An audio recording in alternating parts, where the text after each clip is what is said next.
Yo tep gol Neymar Jr. Nagam daka Santos haka jingilekai haka Brazilian Serie A mentaka step bat kumjuru tep gol Messi nagam daka Inter Miami.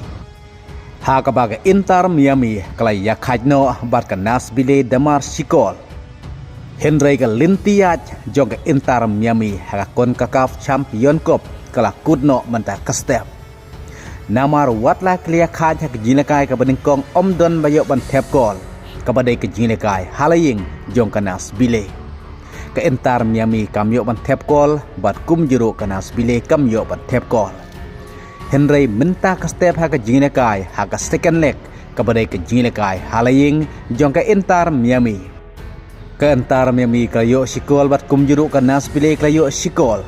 Henry namar bakane ka deg jingilekai halaying jong ke Inter Miami.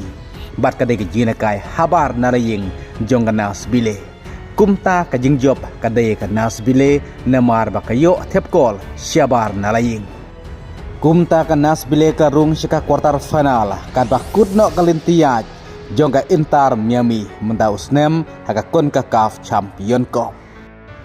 Henry lingba kane ka sikol ka bao Messi ulayo menta ka step ulapoi sika khandai spakol haka karir ke jong u kata terus pak new pu arkol haka klub Barcelona, live pu arkol haka klub PSG, new pu kendai kol haka Inter Miami, bat shis pak katsan kol nagam taka Argentina national team.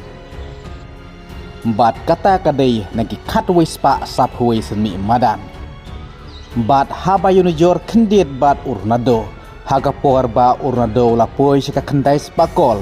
Ulah mi badan hadu kat arspa alaipun riusen mi madan kat ba Messi syek kendai spakol udang mi madan tang kat wispa saphuai sen mi madan kumta ban poi syek kendai spakol kendai pusan sen mi madan latam Ronaldo ya Messi kumta Messi udai player bas tetam ban poi syek kendai spakol tang nagi kat wispa saphuai sen mi madan nang ta haba paipan sya ka jingilekai Neymar Jr. nagam ta ka klub Santos menta ka step ulayo ban tep gol nagam ta ka Santos ha ka jingilekai ka Brazilian Serie A watla ka Santos klasya penlimno ha ka international da arlo weikol bat ka Santos nagi new sin yilekai kadang yo nrupon kabadon menta ka kerdan ka bakat nriu Watlau Neymar Jr. layo ban tep gol menta ka step lengba ka penalti Henry kermen ba ka jingilekai bahajung Neymar Jr.